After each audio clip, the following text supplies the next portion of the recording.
कि सुबह 7 बजे अपलोड हो जाता है किसका लेक्चर, तो इन्वायरमेंट का, और शाम को 5 बजे मैथ्स का। तो दोनों टाइम ही याद रखिए, सुबह 7 बजे आप इन्वायरमेंट का प्रैक्टिस सेट लगाते चलिए और शाम को 5 बजे मैथ्स का, तो ज़्यादा बेटर होगा। पेपर में आप इन 2 सब्जेक्ट में अपना 100% परफॉर्मेंस मानिए।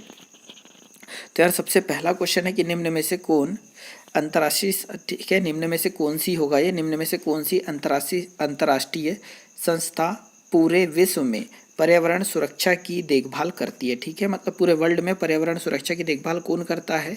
तो पहला ऑप्शन है WWF, दूसरा ऑप्शन है WHO, थर्ड है पेटा और फोर्थ है UN। तो यार ऑप्शन नंबर फर्स्ट होगा राइट आंसर कि WWF जो है, ठीक है, वर्ल्ड वाइड फंड, जो कि पूरे विश्व में पर्यावरण संरक्षण के लिए सुचारू रूप से कार्यरत है।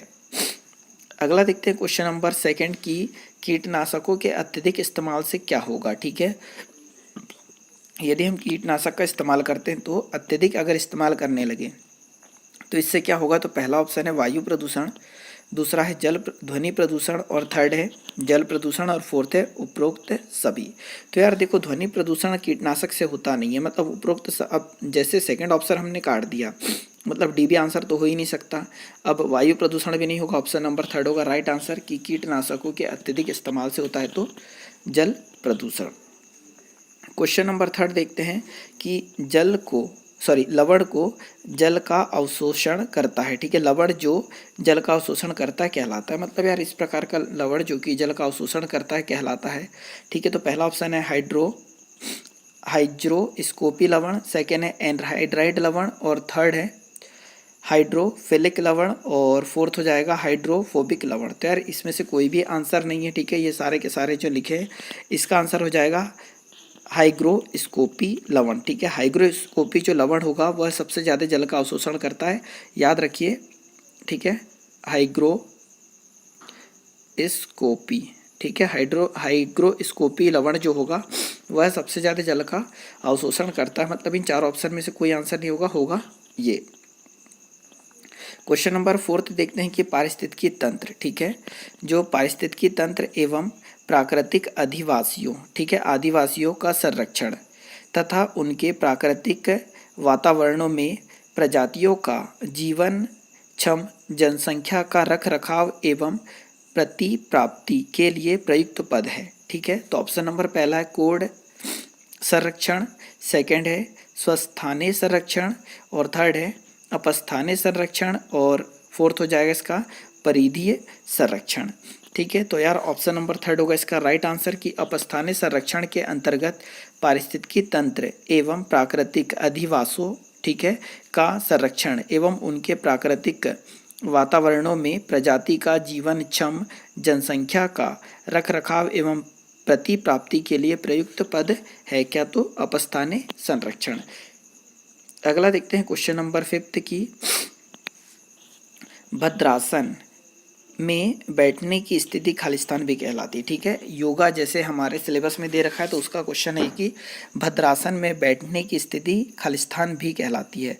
तो पहला ऑप्शन है तानासन, ठीक है, तानासन और सेकंड है दंडासन, थर्ड है वृक्षासन और फोर्थ है वीरासन, ठीक है। तो ये भद्रासन में बैठने की जो स्थिति है वह कहलाती है दंडासन भी कहलाती है। तो ऑप्शन नंबर सेकंड होगा इसका राइट आंसर। हम ये बोल सकते हैं कि भद्रासन में बैठने की स्थिति दंडासन भी कहलाती है और भद्र शब्द का अर्थ है दृढ़, सज्जन एवं सौभाग्यशाली, ठीक है। जो भद्र शब्द का अर्थ होता है दृढ़, सज्जन और सौभाग्यशाली, यह समान लंबे, ठीक है, यह समान लंबे समय तक ध्यान मेडिटेशन में बैठने के लिए सर्वाधिक प्रयुक्त है, ठीक है। और आसान भाषा में इसे हम अंग्रेजी में बोलते हैं ग्रेसियस पोज बोलते हैं।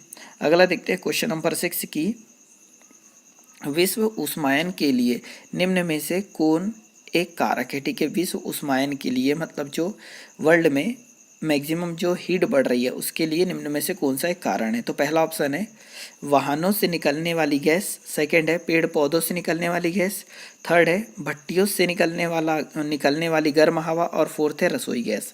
तो यार देखो थोड़ा डिफिकल्ट होगा आंसर देने के लिए, परंतु देखो पेड़ पौधों से निकलने वाली गैस आंसर हो नहीं सकता। भट्टियों से जो निकलती है तो भट्टियों से एक लिमिटेड रसोई ये निकलती है, तो ये भी आंसर नहीं हो सकता। रसोई गैस ये भी लिमिटेड है, मैक्सिमम होता है गर्मी किससे, तो वाहनों से निकलने वाली गैस से। विश्व उष्मायन होता है, मतलब ऑप्शन नंबर फर्स्ट होगा इसका राइट आंसर। अगला क्वेश्चन देखते हैं कि एक सामान्य प्रौढ़ व्यक्ति के लिए जिंक की दैनिक आवश्यकता होती है। ठीक है, एक सामान्य प्रौढ़ व्यक्ति के लिए जिंक की दैनिक आवश्यकता होती है। तो पहला ऑप्शन है 12 ग्राम, ठीक है, मिलीग्राम। दूसरा है 8 मिलीग्राम। थर्ड है 350 मिलीग्राम और फोर्थ है 600 मिलीग्राम। ठीक है, तो इसका आंसर नंबर थर्ड होगा इसका राइट आंसर कि 350 मिलीग्राम एक सामान्य प्रौढ़ व्यक्ति को जिंक की आवश्यकता होती है। किसकी, तो Zn की। अगला क्वेश्चन देखते हैं, क्वेश्चन नंबर 8 की पेड़ पौधे प्रदूषण को हटाते हैं क्योंकि वह अवशोषित करते हैं। हम इतना जानते हैं कि जो हमारे आसपास जो पेड़ पौधे हैं वह प्रदूषण को कम करते हैं, तो वो किसी न किसी गैस को अवशोषित करते हैं। तो ये क्वेश्चन मैक्सिमम स्टूडेंट जानते हैं। तो पहला ऑप्शन है सल्फर डाइऑक्साइड, सेकेंड है कार्बन डाइऑक्साइड, और थर्ड है कार्बन मोनोऑक्साइड, और फोर्थ है नाइट्रोजन। तो यार देखो, पेड़ पौधे किसको अवशोषित करते हैं, तो ऑप्शन नंबर सेकंड होगा right answer. Carbon dioxide CO2 को अवशोषित करते हैं और O2 को इनहेल छोड़ते हैं। क्वेश्चन नंबर 9 हो जाएगा, भूकंप मापा जाता है। ठीक है, ये क्वेश्चन तो इतने बार रिपीट हो चुका है, अब तक रट चुका होगा आपको कि भूकंप मापा जाता है किसके द्वारा। तो पहला है बोफोर्ड पैमाने पर, दूसरा है डेसिबल में, थर्ड है न्यूटन में, और फोर्थ है रिएक्टर पैमाने में। तो यार ऑप्शन नंबर डी होगा राइट आंसर कि भूकंप को मापा जाता है तो रिएक्टर पैमाने में। क्वेश्चन नंबर 10 देखते हैं कि महासागरों में जल स्तर वृद्धि का कारण है। ठीक है, जो महासागर है वहाँ निरंतर जल की वृद्धि होते जा रही है, जल स्तर बढ़ता जा रहा है। तो उसका क्या कारण है, तो पहला है ध्रुवीय प्रदेश में बर्फ का पिघलना, सेकेंड है अत्यधिक वर्षा, थर्ड है अम्ल वर्षा, और फोर्थ है उपरोक्त में से कोई नहीं। तो यार देखो, अम्ल वर्षा तो हो नहीं सकता और अत्यधिक वर्षा भी नहीं हो सकता, क्योंकि वर्षा अगर हो रही तो वो समुद्र से ही पानी उठाए। तो ऑप्शन नंबर फर्स्ट इसका राइट आंसर होगा कि ध्रुवीय प्रदेश। ठीक है, जो उत्तरी गोलार्ध और दक्षिणी गोलार्ध है पृथ्वी का, वहाँ पर बर्फ के पिघलने से जल स्तर में वृद्धि हो रही है। अगला देखते हैं क्वेश्चन नंबर 11 की वातावरण में अत्यधिक हानिकारक सल्फर मिश्रित गैस है। ठीक है, सल्फर मिश्रित गैस है वातावरण में अत्यधिक हानिकारक, तो कौन सी है, तो पहला ऑप्शन है सिर्फ सल्फर, दूसरा है H2S, थर्ड है SF6 और फोर्थ है SO2। तो यार देखो, वातावरण में अत्यधिक हानिकारक सल्फर मिश्रित गैस है, तो ऑप्शन नंबर डी होगा राइट आंसर SO2। ठीक है, SO2 के कारण हमारे वातावरण में अत्यधिक हानिकारक सल्फर मिक्स होते जा रहा है। अगला देखते हैं क्वेश्चन नंबर 12 की वायु प्रदूषण को कम किया जा सकता है। ठीक है, तो जो वायु प्रदूषण है उसको किसके द्वारा कम किया जा सकता है, तो पहला ऑप्शन है वृक्षों द्वारा, दूसरा ऑप्शन है मछलियों द्वारा, थर्ड है जंतुओं द्वारा, और फोर्थ है सूर्य के प्रकाश द्वारा। तो यार ऑप्शन नंबर फर्स्ट होगा इसका राइट आंसर कि वृक्षों के द्वारा वायु प्रदूषण को कम किया जा सकता है। जितने ज़्यादा पेड़ रहेंगे तो हवा की गति उतनी ही कम रहेगी, और हवा की गति कम रहेगी और उसके साथ साथ जो वायु में अन्य प्रकार की जो हानिकारक गैस है, तो CO2 को कौन ले लेगा, पेड़, और O2 में कन्वर्ट करते रहेगा, जिससे हमारा इन्वायरमेंट एक अच्छे से बना रहेगा, संतुलित रहेगा। क्वेश्चन नंबर 3 देखते हैं, 13 विश्व पर्यावरण दिवस मनाया जाता है। तो यार ये क्वेश्चन बहुत ईजी है, विश्व पर्यावरण दिवस मनाया जाता है, तो ऑप्शन नंबर सी होगा राइट आंसर 5 जून को। ठीक है, और जो 5 नवंबर है इस दिन मनाया जाता है सुनामी दिवस। अगला देखते हैं क्वेश्चन नंबर 14 कि सूर्य की हानिकारक किरणों से पृथ्वी को कौन सा स्तर सुरक्षित रखता है। ठीक है, जो सूर्य से आने वाली हानिकारक किरणें हैं उससे मतलब वो जो हानिकारक किरणों से पृथ्वी को सुरक्षित कौन रखता है, तो पहला ऑप्शन है आयन मंडल, दूसरा है ओजोन मंडल, थर्ड है क्षोभ मंडल, और फोर्थ है चुंबक मंडल। तो यार ऑप्शन नंबर तो सेकंड होगा राइट आंसर इसका ओजोन मंडल। आई होप आप सभी ने भी इसका राइट आंसर किया होगा। अगला देखते हैं क्वेश्चन नंबर 15 की किसी जगह के फ्लोरा एवं फना सूचित करते हैं। ठीक है, वैसे इंग्लिश में आप इसको पढ़ोगे तो फ्लोरा और फोना मिलेगा। तो फ्लोरा और फना किस चीज़ को सूचित करते हैं, तो पहला ऑप्शन है पेड़ पौधे एवं जंतुओं को, सेकंड ऑप्शन है मछलियों एवं पेड़ पौधों को, थर्ड ऑप्शन है जंतु एवं मछलियों को, और फोर्थ ऑप्शन हो जाएगा पक्षियों एवं पेड़ पौधों को। तो यार ये जो फ्लोरा और जो फोना है, ठीक है, ये पेड़ पौधे और जंतुओं को रिप्रेजेंट करता है। ऑप्शन नंबर फर्स्ट होगा इसका राइट आंसर। ठीक है, पेड़ पौधे और जंतुओं को रिप्रेजेंट करता है, तो कौन, फ्लोरा और फोना, ये एक इंग्लिश नाम है। फ्लोरा मतलब फ्लोरिकल्चर से आता है, मतलब पेड़ पौधों से, और फना मतलब आता है जंतुओं से। अगला देखते हैं क्वेश्चन नंबर 16 की पारिस्थितिकी तंत्र का उदाहरण है। ठीक है, पारिस्थितिकी तंत्र मतलब एक निश्चित क्षेत्र में जीव जंतुओं और पेड़ पौधों की मात्रा से। तो यार पहला ऑप्शन है वायु, दूसरा है तालाब, तीसरा है जल और फोर्थ है मृदा। तो यार पारिस्थितिकी तंत्र का जो उदाहरण है, ठीक है, निम्नलिखित में से कौन सा है? तो ऑप्शन नंबर सेकंड होगा राइट आंसर कि पारिस्थितिकी तंत्र का उदाहरण हो जाएगा क्या? तालाब। तालाब एक पारिस्थितिकी तंत्र है। इसमें जल, ठीक है, इसके जल में जैव व अजैव यौगिक के अंश पौधे एवं प्राणी मिलते हैं। तालाब के जल में उपस्थित बड़े जीव जंतुओं के साथ साथ सूक्ष्म पौधे भी पाए जाते हैं। इसीलिए पारिस्थितिकी तंत्र का इन चारों में से बेस्ट ऑप्शन होगा सेकंड। क्वेश्चन नंबर 17 देखते हैं कि कौन जीवी कारक नहीं है। ठीक है, मतलब इन चारों ऑप्शन में से ऐसा कौन सा है जो जीव नहीं है? तो यार पहला ऑप्शन पेड़ पौधे जीव है, जंतु भी जीव है, सूक्ष्म जीव भी जीव है। तो ऑप्शन नंबर डी होगा राइट आंसर कि कौन सा जीवी कारक नहीं है? तो प्रस्तर ऑप्शन नंबर डी होगा इसका राइट आंसर।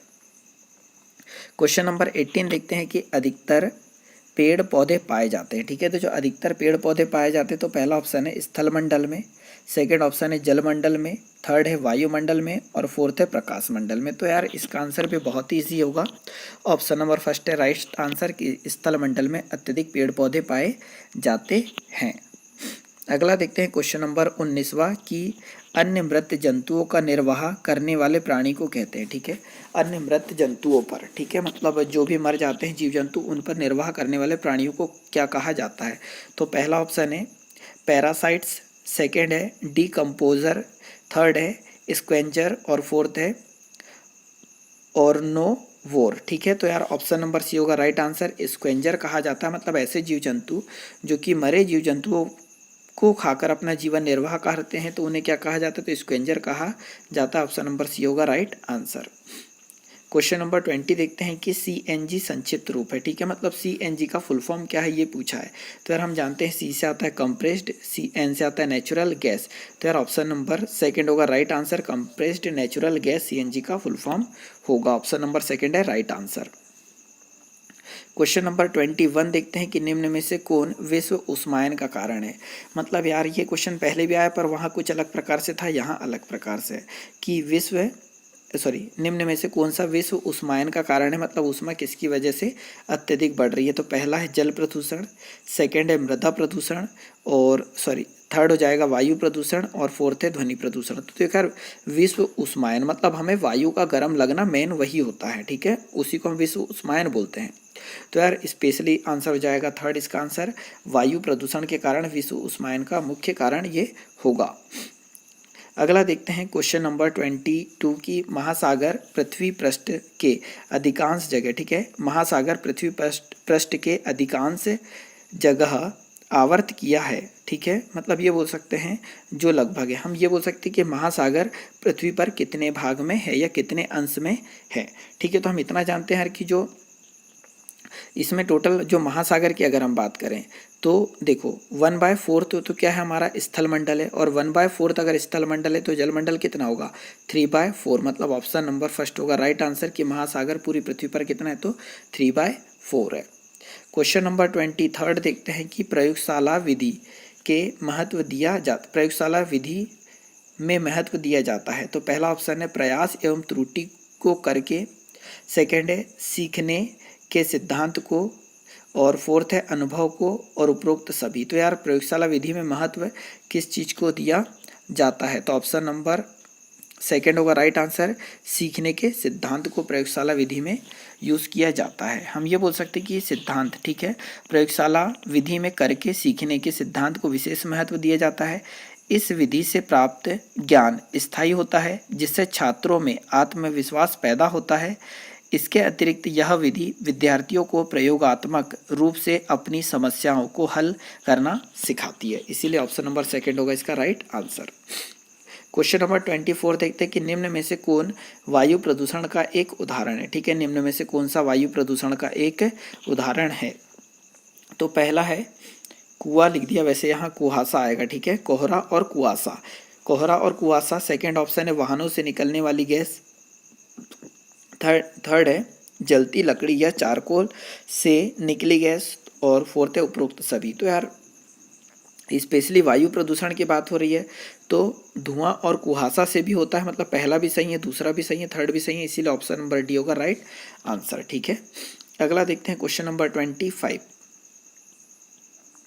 कि निम्न में से, ठीक है, निम्न में से कौन प्राथमिक स्तर पर पर्यावरण अध्ययन की एक अवधारणा नहीं है। ठीक है, जो 4 अवधारणा दे रखी है इनमें से कौन सी जो पर्यावरण अध्ययन से संबंधित नहीं है। तो ऑप्शन नंबर पहला देखेंगे तो यार बालक अपने जीवन में पर्यावरण के महत्व को आत्मसात कर सके, इसके लिए आवश्यक है कि इसमें, ठीक है,